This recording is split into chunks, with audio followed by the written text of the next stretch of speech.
This is a tricky one, but sometimes I just feel like, well, I hate to use the word lazy, but it sometimes it does seem that way. There's a bit of complacency in this over reliance on the reverse brief. It may suggest a lack of effort and thorough understanding from the client. Have you actually spent a lot of time? It's pretty clear you're feeling you've got a business problem that you need something to be solved, and you think that research can play a role. And we're always happy to kind of hold your hand and guide you through that process. But perhaps because you don't have the tools to do it, it's certainly a lot easier if we had a well-constructed and initial brief. So that's kind of like the first point. Second point is this kind of illusion of efficiency. It can certainly seem that it's more efficient and time-saving to have this process of doing the reverse brief.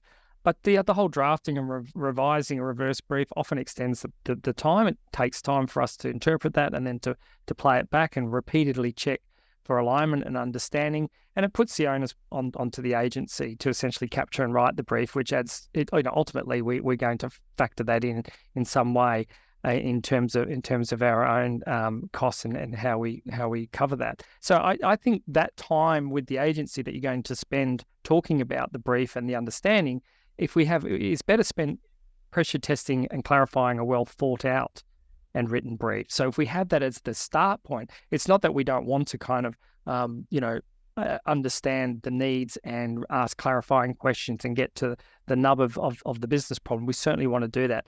But I think it can be a lot more efficient if we've got a document that we're starting with.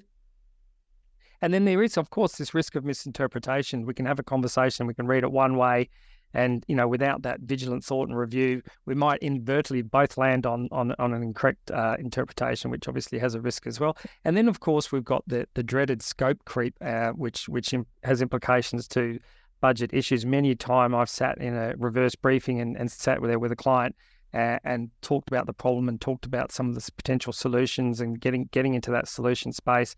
And then realizing at the end of it that, in fact, the budget doesn't even cover any of that kind of, multi-stage research or the scope that we're talking about. So having that kind of focus, that, clear way forward, and I'm a big fan of being transparent about intended budget, and I'll talk a bit about that in a moment. But that certainly kind of helps us to make sure that we're designing solutions that actually meet the brief.